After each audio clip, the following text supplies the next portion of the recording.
by narcissists. We're not talking about the person that looks in the mirror and likes to splash on cologne and comb their hair.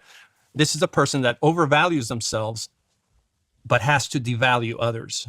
This is the person who only thinks about themselves and doesn't care of what suffering or what's going on through your life.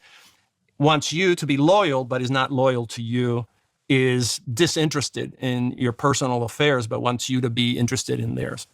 There is your malignant narcissist.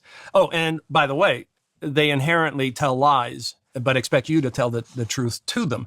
Now, the effect is, well, if they're only 2% of the population, but we see them in a lot of corporations, we're going to work for them, then, how do we get along? Well, first is recognizing that they're going to devalue us. Now, sometimes they devalue you by not inviting you to meetings or sharing information, but many times it's by the way they treat you, yelling at you, being disparaging. I mean, I have some things that are horrific. So what do we do when we have people like that? Number one is recognize what you're dealing with. And that's why I wrote the Dangerous Personalities, because I have these robust checklists in there, which have been tested many times. So you can see, oh, wow, out of 125 things, this person has 75 of these traits. You've got a problem. But now here's the thing. When we live with somebody like this, let's say they can be very charming, but then they turn on you and they become who they really are.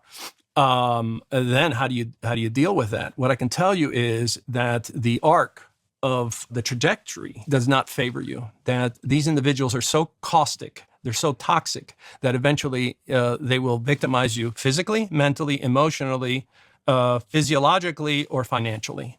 You'll be victimized. The question then is, and I tell this to a lot of executives who work for these individuals who they're bullied and the stuff is, how long are you willing to tolerate it?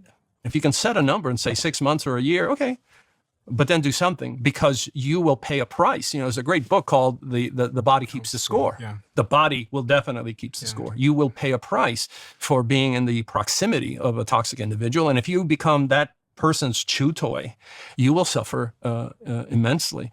And so I say, there's no pill to cure them. There is nothing you can do to make them like you. They expect no loyalty. Try to get out as soon as you can. And that's the only advice that, obviously I'm not a clinician, but I think most clinicians, if they're honest, will say, you got to get out of there.